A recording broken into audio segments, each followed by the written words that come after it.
자녀에 대한 비난. 인정하고 싶지 않지만 부모의 불안입니다. 저녁 식탁에서였을까? 아니면 아이가 방문을 닫고 들어간 직후였을지도 모릅니다. 자녀에게 무언가 말을 했는데 후회스러웠던 적이 있으셨을 겁니다. 그 말은 생각했던 것보다 훨씬 더 날카롭게 나왔다는 것을 부모인 우리만 모르고 있습니다. 그렇게 하면 안 된다고 몇 번을 말해야 알아듣니? 넌 왜 항상 그 모양이니? 다른 애들은 다 하는데 넌 왜 못해? 그 말이 나오는 순간 알았습니다. 변화시키는 것보다 오히려 아이가 더 멀어질 거라는 것을. 하지만 말은 이미 나왔고 아이는 이미 그 말을 들었습니다. 그날 밤 당신은 혼자 생각했을지도 모릅니다. 나는 왜 항상 이럴까 불안함이 마음을 괴롭게 하고 나는 왜 좋은 부모가 되지 못할까 하는 죄책감에 또 다른 생각이 머릿속을 맴돌았을 겁니다. 아이가 잘 되길 바라는 마음에서 한 말인데 이 두 가지 생각 사이에서 당신은 어디쯤 서 있나요? 그 말 뒤에 숨겨진 우리 자신의 모습을 천천히 조용히 들여다보려는 시간입니다. 당신이 아이에게 했던 그 말들, 그것은 정말 아이를 위한 말이었을까요? 당신 자신의 불안이 아이에게 향한 말이었을까요? 이 질문 앞에서 우리는 잠시 멈춰 서야 합니다. 대부분의 부모는 이렇게 말합니다. 나는 아이를 비난한 적이 없어. 그저 아이가 더 나아지길 바랐을 뿐이야. 그 말은 사실입니다. 당신은 정말로 아이가 더 나아지길 바랐습니다. 하지만 아이는 그 말을 어떻게 들었을까요? 당신의 바람을 들었을까요? 아니면 당신의 실망을 들었을까요? 많은 부모가 비난했다는 사실은 부정합니다. 하지만 불안했다는 사실에는 고개를 끄덕입니다. 그 불안이 어디서 왔는지, 왜 우리는 그토록 불안했는지, 그리고 그 불안이 어떻게 아이를 향한 날카로운 말이 되었는지, 아침에 눈을 떴을 때 당신은 이미 무언가를 걱정하고 있었을지도 모릅니다. 아이가 학교에 제때 갈까? 오늘 시험은 잘 볼까? 친구들과는 잘 지내고 있을까? 요즘 표정이 어두운 것 같은데 무슨 일이 있는 걸까? 출근길에도 일하는 중에도 당신의 머릿속 한켠에는 늘 아이가 있었습니다. 아이에 대한 걱정, 불안. 그런데 이상한 일입니다. 당신은 왜 이토록 불안한 걸까요? 어쩌면 당신의 부모도 불안했을지 모릅니다. 다만 그 불안을 표현하는 방식이 달랐을 뿐. 하지만 지금 이 시대의 부모들은 다릅니다. 우리는 역사상 그 어느 때보다 아이에게 많은 것을 투자하고 아이에 대해 더 많이 걱정하고 미래에 대해 더 깊이 불안해하는 세대입니다. 왜 그럴까요? 우리는 비교의 시대에 살고 있기 때문입니다. 당신은 휴대폰을 켤 때마다 다른 아이들의 모습을 봅니다. 영재로 키우는 부모, 외국어를 유창하게 하는 아이, 명문대에 합격한 학생, 스펙이 화려한 청소년들. 그리고 당신은 생각합니다. 우리 아이는 괜찮을까? 이 질문은 단순한 호기심이 아닙니다. 이것은 공포입니다. 내 아이가 뒤처지는 것은 아닐까 하는 공포. 내 아이가 이 경쟁 사회에서 살아남지 못하는 것은 아닐까 하는 공포. 우리는 아이의 성적표를 볼 때마다 불안합니다. 게임을 할 때마다 불안합니다. 아이가 친구들과 어울리는 모습을 볼 때도 불안하고 혼자 있는 모습을 봐도 불안합니다. 무엇을 해도 불안하고 무엇을 하지 않아도 불안합니다. 그리고 그 불안의 이면에는 책임이라는 무게가 있습니다. 내가 제대로 키우지 못하면 어떡하지? 내가 지금 잘못 가르치면 아이의 미래가 망가지는 거 아닐까? 다른 부모들은 다 하는데 나만 안 하면 아이한테 미안한 거 아닐까? 이 책임감은 때로는 우리를 더 나은 부모로 만들지만 때로는 우리를 짓누릅니다. 우리는 아이의 모든 실수가 우리의 잘못처럼 느껴지고 아이의 모든 부족함이 우리의 부족함처럼 느껴집니다. 그래서 우리는 더 예민해집니다. 아이가 숙제를 하지 않으면 오늘 숙제를 안 했네라고 생각하지 않습니다. 이 아이가 계속 이러면 어떡하지? 나중에 커서도 이렇게 무책임하면 어떡하지? 내가 지금 제대로 가르치지 않으면 평생 이렇게 살 거 아닐까라고 생각합니다. 아이가 스마트폰만 보고 있으면 오늘 좀 쉬고 싶나 보네라고 생각하지 않습니다. 중독되는 거 아닐까? 이러다 성적이 떨어지는 거 아닐까? 나중에 사회성도 떨어지고 미래도 망치는 거 아닐까라고 생각합니다. 현재를 보는 것이 아니라 미래를 봅니다. 그것도 가장 최악의 미래를. 그리고 그 최악의 미래를 막기 위해 지금 당장 무언가를 해야 한다고 느낍니다. 우리의 입에서 말이 나옵니다. 그 말은 아이를 향한 것처럼 보이지만 사실은 우리 자신의 불안을 향한 것입니다. 우리는 아이를 변화시키려는 것이 아니라 우리 자신의 불안을 잠재우려는 것입니다. 그렇게 하면 안 된다고 말했잖아. 이 말은 사실 이런 뜻입니다. 나는 불안해. 내가 이렇게 하면 나는 더 불안해져. 왜 맨날 그 모양이니? 나는 무력해. 내가 변하지 않으면 나는 실패한 부모 같아. 다른 애들은 다 하는데 넌 왜 못해? 나는 두려워. 내가 뒤처지면 나는 책임감에 짓눌려.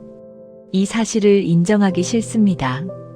우리가 아이를 위해 말한다고 믿고 싶습니다. 하지만 정직하게 우리 자신을 들여다보면 알 수 있습니다.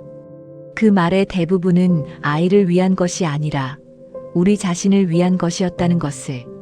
비난이 나오는 그 순간을 기억하시나요?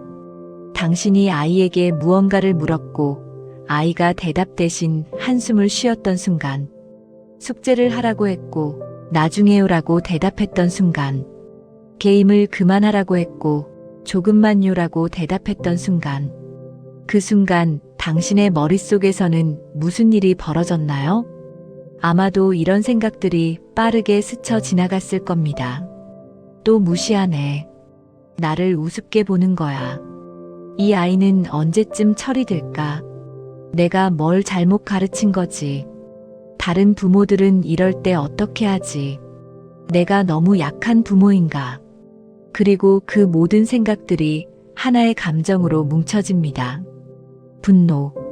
분노라고 부르기에는 상처받은 마음. 우리는 화가 난 것이 아닙니다.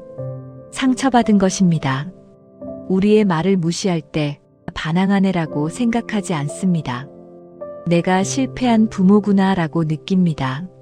조언을 듣지 않을 때 고집이 세네라고 생각하지 않습니다. 영향력이 없구나라고 느낍니다. 이 무력감, 이 상처, 이 좌절감이 우리를 예민하게 만듭니다. 그리고 바로 그 순간 아이를 비난합니다. 비난하는 그 순간 정말 아이를 비난하는 걸까요? 생각해보면 우리가 하는 말의 대부분은 아이 자체에 대한 것이 아니라 행동에 대한 것입니다. 넌 왜 맨날 그러니? 라는 말은 사실 내 행동이 변하지 않아서 나는 답답해라는 뜻입니다. 넌 왜 이것도 못해?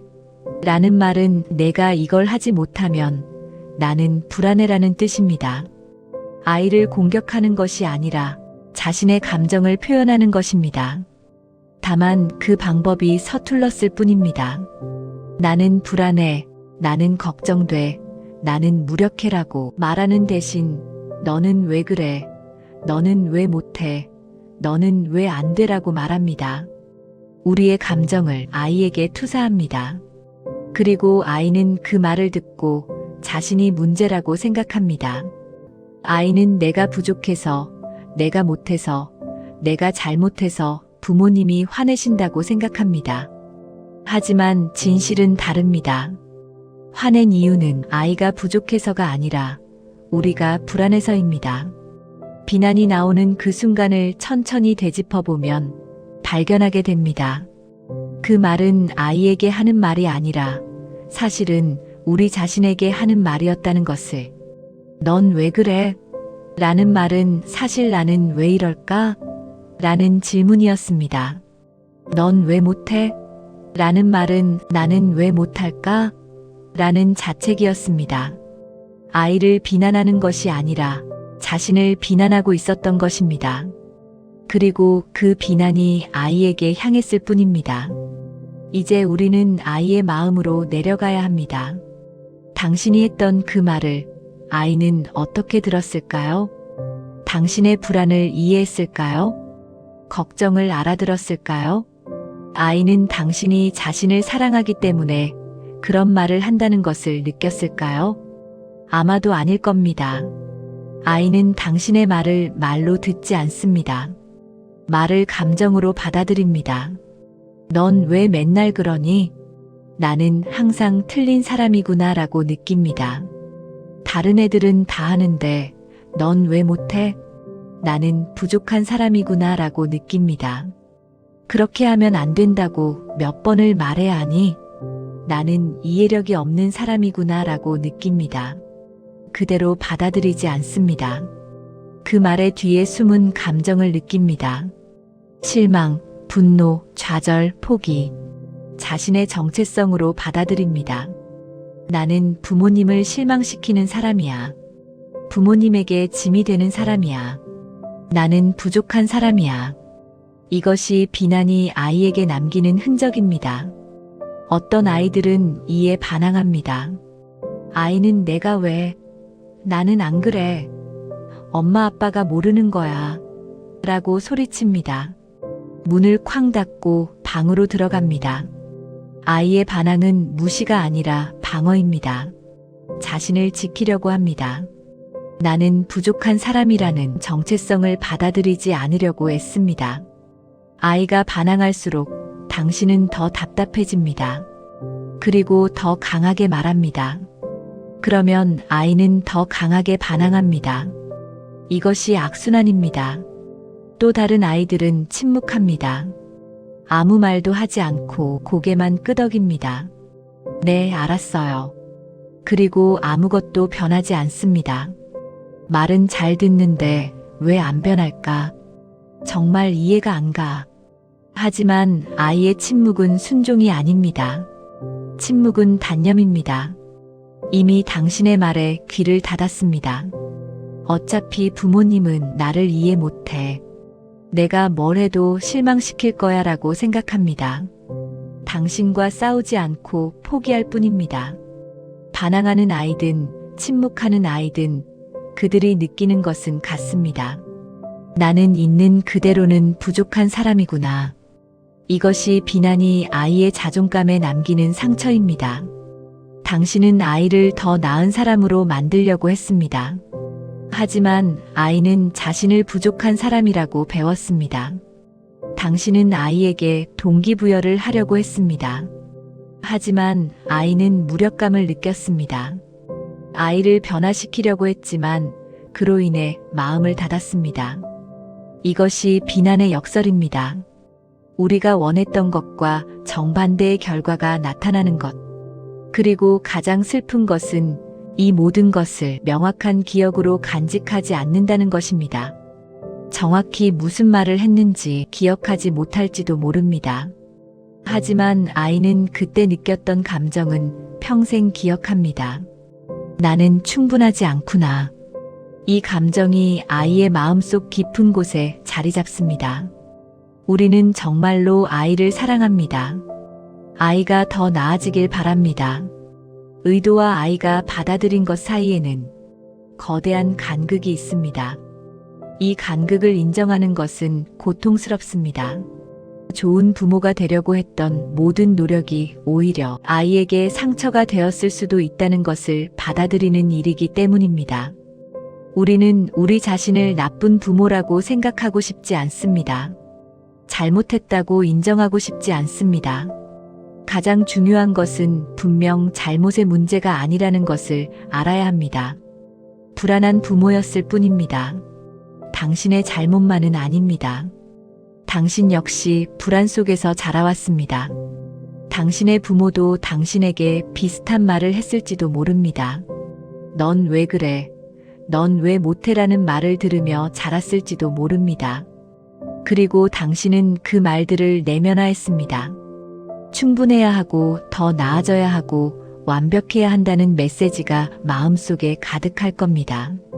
이제 당신은 부모가 되었고 무의식 중에 당신이 배운 그 방식으로 아이를 대합니다. 세대를 거쳐 전해지는 불안입니다. 부모가 불안했고 당신이 불안하고 이제 당신의 아이도 불안을 배우고 있습니다. 하지만 이 고리는 끊을 수 있고 인식할 수 있습니다. 그리고 인식하고 이해하는 순간 이미 변화하기 시작합니다. 내가 지금 불안해서 이런 말을 하는구나라고 알아차리는 순간 그 말을 멈출 수 있는 선택권을 얻습니다. 내가 지금 아이를 비난하고 있구나라고 인정하는 순간 다른 방식으로 말할 수 있는 가능성을 얻습니다. 진실을 마주하는 것은 우리를 자유롭게 만듭니다. 완벽한 부모가 되어야 한다는 압박에서 벗어날 수 있습니다. 괜찮다고 인정할 수 있습니다. 그리고 그 인정으로부터 진짜 변화가 시작되고 전환이 시작되는 것입니다. 그래서 어떻게 해야 하나요? 아마도 당신은 구체적인 방법을 기대했을 겁니다. 우리는 이미 수많은 방법을 들었고 알고 있습니다. 육아서를 읽었고 전문가의 조언을 들었고 좋은 부모가 되는 법을 배웠습니다. 하지만 그 모든 방법을 알면서도 여전히 아이를 비난합니다. 똑같은 말을 반복합니다. 왜 그럴까요? 방법이 아니라 우리의 상태이기 때문입니다. 불안한 상태에서는 아무리 좋은 방법을 알고 있어도 그것을 실천할 수 없습니다. 좌절한 상태에서는 아무리 온화한 말을 알고 있어도 날카로운 말이 먼저 나옵니다. 그러니 우리에게 필요한 것은 방법이 아니라 전환입니다. 아이를 고치려는 시도에서 나를 이해하는 시도로 전환하는 것. 변화시키려는 노력에서 나의 불안을 돌아보는 노력으로의 전환. 이것은 간단한 전환입니다. 하지만 쉽지 않은 전환입니다. 우리는 평생 밖을 향해 살아왔습니다. 무엇이 문제이고 고치며 살아야 하는지, 어떤 것을 해야 하는지 그것만 생각하며 그렇게 살아왔습니다. 이제 우리는 안을 향해 보아야 합니다. 지금 어떤 상태인지, 무엇이 불안한지, 무엇을 두려워하는지. 아이가 숙제를 하지 않을 때 당신은 아이에게 왜 숙제를 안 해? 라고 묻기 전에 먼저 당신 자신에게 물어보는 것입니다. 나는 지금 왜 이렇게 불안할까? 무엇이 두려울까? 게임 그만해. 라고 소리치기 전에 나는 지금 왜 이렇게 화가 날까? 아이가 게임을 하면 무엇이 걱정될까? 이렇게 자신에게 묻기 시작하면 당신은 발견하게 됩니다. 나는 아이를 통제할 수 없다는 사실이 두렵구나. 이 발견은 당신을 변화시킵니다. 왜냐하면 당신은 이제 문제의 본질을 알았기 때문입니다. 당신은 다르게 반응할 수 있게 됩니다. 나는 지금 걱정되라고 말할 수 있습니다. 나는 내가 힘들까봐 불안해라고 말할 수 있습니다. 이것은 작은 변화처럼 보일 수 있지만 거대한 전환이 맞습니다. 당신은 비난이 아니라 소통을 하고 있기 때문입니다. 문제를 지적하는 것이 아니라 나의 감정을 나누고 있습니다. 아이는 이것을 다르게 받아들입니다. 부모님도 걱정하시는구나 라고 이해합니다. 이것이 진짜 연결의 시작입니다. 물론 이것이 쉽지 않다는 것을 우리는 압니다. 불안한 순간에 자신을 돌아보고 화가 난 순간에 자신의 감정을 인식하는 것은 어렵습니다. 하지만 연습할 수 있습니다. 한 번에 하나씩 천천히. 오늘 당신이 아이에게 비난하는 말을 했다면 잠시 멈춰서 스스로에게 물어보세요. 그리고 그 답을 찾으세요. 아이를 고치기 전에 당신 자신을 이해하세요. 유일한 방법입니다. 아이를 향하지 말고 자신을 향하는 것. 당신은 여러 가지 감정을 느꼈을지도 모릅니다. 죄책감을 느꼈을 수도 있습니다.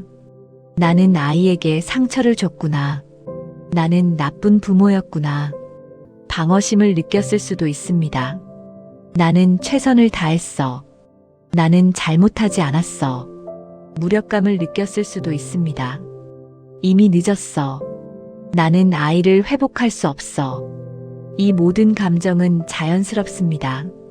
하지만 한 가지만은 꼭 말씀드리고 싶습니다. 지금이라도 늦지 않았습니다. 아이는 여전히 당신을 필요로 합니다. 여전히 당신을 사랑합니다. 비록 아이가 그것을 표현하지 못할지라도, 당신에게서 멀어진 것처럼 보일지라도, 당신이 변화하면 관계도 변화합니다. 부모가 자신의 불안을 인정하고 그것을 아이와 나눈다면 아이도 변할 것입니다. 아이는 당신이 완벽하기를 바라지 않습니다. 진솔하기를 바라며 이해하기를 바랄 뿐입니다. 오늘 저녁 집으로 돌아오는 자녀에게 어떤 말을 해주며 환하게 반겨줄지 고민하고 계시리라 생각합니다. 부모의 변화된 모습, 노력하는 모습을 보여주며 가족과 함께 즐거운 식탁 자리가 되시길 바랍니다. 마음을 덮는 이불 채널입니다. 청소년 자녀를 둔 부모님들의 노력과 사랑을 알고 있습니다. 자녀들의 마음을 다시 한번 더 생각해 보기 위해 머무는 곳입니다. 이 영상이 공감되셨다면 구독과 좋아요 큰 힘이 됩니다. 감사합니다.